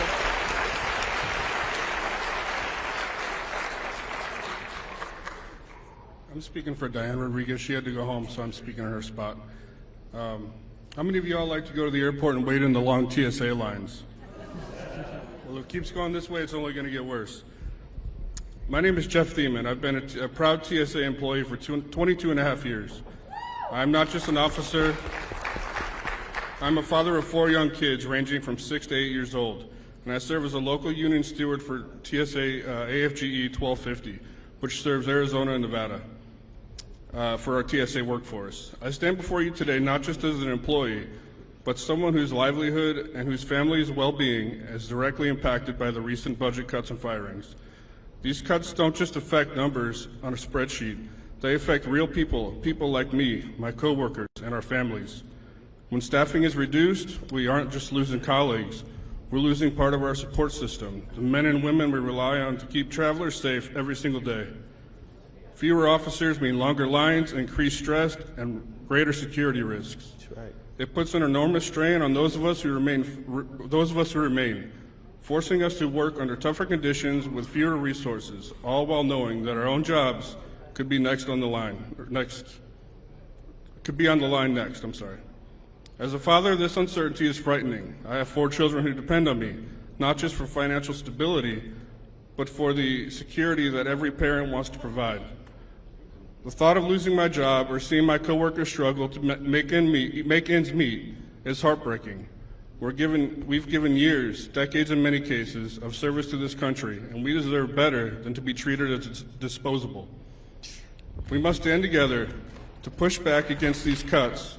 We must remind decision makers that national security is not something that you cut corners on. The work we do matters, and the people behind the uniforms matter. Let's fight for our jobs, our families, and the safety of the traveling public. Thank you. Thank you.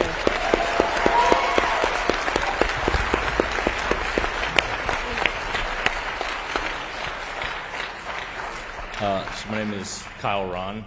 Paul kind of introduced my story back there, and I actually just got back from D.C. last night as Senator Gallego's guest for the joint address. All right. So I don't really need to go into my backstory or why I'm here. There's something I would like to talk about. Last night I heard it in person of, this is the end of unelected bureaucrats, and I'm pretty sure that DOGE is an unelected bureaucrat. But I think we're kind of missing a lot of things with our cascading impacts. I think we've identified it here tonight. My focus is national security, but I think we're identifying all these cascading impacts through all these different programs, grants, everything like that. I appreciate what you guys are doing. I just hope that we can kind of all come together and figure out a way forward. I think these cuts can be done in an efficient, thoughtful way. It doesn't have to be done with a sledgehammer. I appreciate what you're doing. Thank you, everybody, for being here and supporting everybody as they go through this. For the federal employees that are here, I appreciate your work. You're not alone, so thank you. I didn't have anything prepared. I literally just got in town, so. Is that it?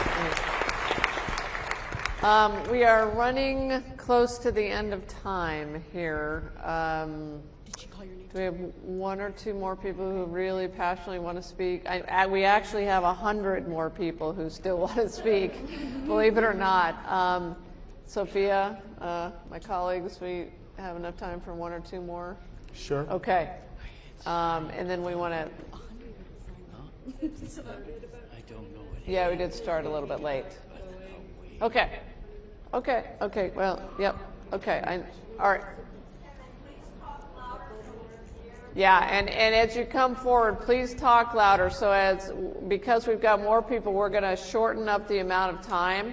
And tell us who you are and what grant program or what program you're talking about or where you work. That'd be great. Yeah, 1 minute each. Hi, I'm Michael Pierce. I am a U.S. Army combat medic. Vietnam shows you where my age is. And I've been around. I've seen enough of these budget cuts to know that there's something more serious at work here. And when I hear Department of Government Efficiency, I wonder, where did the U.S. Congress create this department? We have the Office of Management and Budget. We don't have this. It is run by an oligarch who is the richest man in the world. Bernie Sanders tells us that at the president's inauguration, there were 3 of these oligarchs in attendance.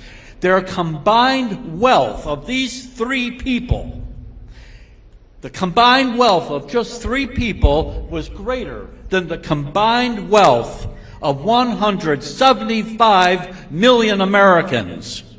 That's no democracy to me. That's right. Now, you are doing a great job in the courts fighting this. There is a legal concept called quo warrantis. By whose authority? And I'm sure that that is in your pleadings, this issue. Now, for us, we may have to be called to the streets eventually. I'm not looking forward to it, but we might have to. I am pursuing a second career as a history teacher. The joke is, I teach history, there's no future in it. But I do have a wealth of history to give us ideas for now. And I'm referring to Frederick Douglass, who in another time and another crisis of the United States where the Union was in jeopardy, made the following observation. It is called Frederick Douglass's social equation. Power concedes nothing without a demand. It never did, and it never will. Find out just what any people will quietly submit to, and you have found the measure of injustice and wrong which will be imposed on them. And these conditions they will continue until they are resisted with either words or blows or with both. The limits of tyrants are prescribed by the endurance of those whom they oppress. And we have to send a clear message to Elon Musk and all the other oligarchs. Here in America, the people rule, and we may not have billions, but we are the people. This is going to be the final comment, and then we'll turn it back over to the AGs for their final comments. I'm so sorry. Okay, go ahead. I'm going to try to be very fast. My name is Dana Strickland, she, her. I'm an Army veteran, and I became a trauma therapist to work specifically with current military veterans and their family members. The cuts to the VA, the Veterans Crisis Line, and disruptions to TRICARE are harming our service members, our veterans, and their families. I am one of the few, if not the only provider in the entire West Valley that specializes in working with survivors of military sexual trauma. One of the only, and the West Valley is huge. On average, the survivors I help have gone through 7 providers before they find me. I am in network with TRICARE and have been since 2019. TRICARE has not paid providers for any services on or since January 1st of this year. They are continuing to give us the runaround with billing, and this means that TRICARE beneficiaries for any kind of medical, physical, mental health care cannot get services anywhere. Providers are dropping off left and right, and we cannot afford to keep our practices open. We're being faced with potentially laying off our own employees, and I have nowhere. If I close my practice, I have nowhere to send my clients. No one else can work with them. What are they going to do? So we're probably all familiar with the statistic, the underestimated statistic of the 22 a day. Way too many. One is too many. Many veterans they continue their service as federal employees, as law enforcement officers, as first responders, healthcare workers, and teachers. And because of these DOGE firings, the threats of ongoing budget cuts, RFK Jr.'s threats of government wellness farms, no, on top of TRICARE's apparent lack of care and concern about correcting their internal issues, that underestimated 22 a day is only going to go up. These reckless actions are literally going to cost service members and veterans their lives. For providers, it's going to impact our ability to continue to offer any kind of services, and our practices will close. Thank you for that information. Thank you. Thank you. And if anyone else had comments they wrote down, you can give them to me before you leave. Sophia, we want to do one more. I see some passion here. We'll do one more, and then we're gonna. What I want to say is, look, we want to hear your stories. If you have written testimony, I'll stay back, and some of us will stay back and talk to you personally. If you want to talk to me personally, we want your written testimony. If you haven't brought it with you, please email it to aginfo@azag.gov. It's on the flyer outside. It's on the flyer outside, and then we can take your written testimony. So let's do one more. My name is Joshua Abbott. I worked for the USDA until February 13th. From what I understand, I may be getting my job back. I don't know. But what I will tell you, and the young lady who ran the food pantry and for food insecurity, why they're not getting paid is because there's one woman that works at the USDA downtown who processes those payments, and she's not allowed to do so. I left that office. She was the one lady who kept some of the paperwork in line. I was the person who helped underwrite the loans and all the grants to make sure that people in this state, in rural communities, the very people that voted for these people, I'm the one that goes around and makes sure that they get the money. And I'm the one that goes around and makes sure that the money is being properly spent and make sure that they maintain the property and the government's investment, your tax dollars. I was that guy, and I was the first one let go. Now, I'm a 10-point preferred veteran. Not that I give a crap about that, because everybody goes, you're a veteran, you need to be protected. No. There are plenty of people in these organizations throughout the federal government who are oh God, sorry. All right, no, they're civil servants that have dedicated their lives to these things. And excuse the parlance, but they're getting shit on right now, and it's crap. Absolute garbage. They turn around and they do this. Now again, I've only been there for 10 months, and I learned on the fly, thanks to plenty of education that the government provided me through GI Bills and all kinds of other things, right? And I got most of my education here in Arizona from Embry-Riddle, ASU Law, and Thunderbird School of Global Management. That's where I learned all these things that are going to help me succeed in this particular arena. I spent 10 years almost in the United States Army, serving this country. Now, with those degrees, but I didn't do that. I went back into public service. Chris, we met before because I was running an LD27 for the state Senate seat, and I decided that when this job was offered to me, I could help rural Arizonans more by taking this job than I could by just serving the people of Peoria. And I regret that now. Honest to God. And these are the same cuts that are going to hit either one of your states. AG in New Mexico, I work with your state engineer because he covers 2 states right now. Because in the last 2 years, we haven't hired a new engineer for your state. He covers all the USDA projects in your state. And I think they just gave him a little bit of relief right before I walked out the door, or was escorted out the door. So this is going to affect every single one of your states, especially in rural areas, which every single one of your states has. I'd like to thank you for your time. Keep fighting, people. Keep fighting. All right. I hate to do this, but we are going to have to wrap up. Would my colleagues like to just say a few? Well, it's getting dark. That's apparently a clear sign. But Keith, do you want to start? All I want to say, friends, it's been a tremendous honor for me to listen to you.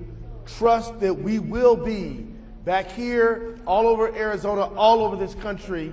We have another town hall like this coming up in Minnesota on March 20th. We got another one coming up in April 16th. We are listening to the American people, and the information you're supplying to us is indispensable to the fight we're waging in the courts. But we need you to win that fight of the court of public opinion. Thank you all very much.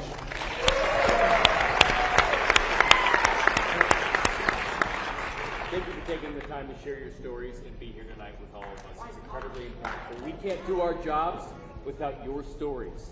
It's incredibly important. Thank you.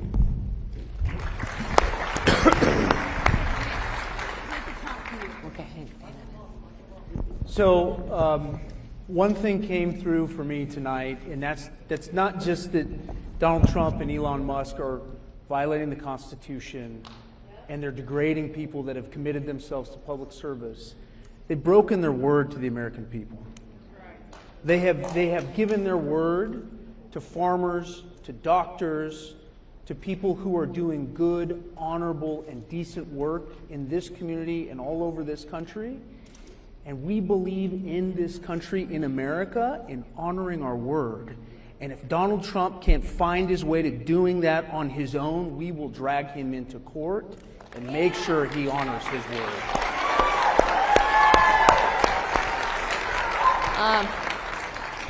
Listen, thank you all for staying so long. Thank you for your indispensable information. You saw us taking notes. We have recorded this. This was the first Attorney General Town Hall. You were the first of many across this country. And I want you to know, as we end tonight, I know, we heard so many terrible stories and stories of grief and hardship on Arizona families, and this is happening across this country. But I want you to know something, that these AGs, all 23 of us, are working our hearts out, for you and to protect this country and to make sure that future generations can enjoy what we have enjoyed. And I want to give you a couple of details. We meet, all 23 attorneys general meet every single day together by Zoom. And we are working, our lawyers are working their hearts out day and night, sometimes throughout the night and on the weekends on these lawsuits. We're up to, I think, 7 guys, lawsuits? At least 7 lawsuits. There will probably be one more this week, and there will be more after that, as long as Donald Trump and Elon Musk and DOGE continue to violate the United States Constitution. Thank you so much for being here. We appreciate you. Thank you. Yeah, I guess so. These people want to talk about it. Hi, guys. Please take this, and will you please contact me? Yes, I'm an absolutely. extreme victim.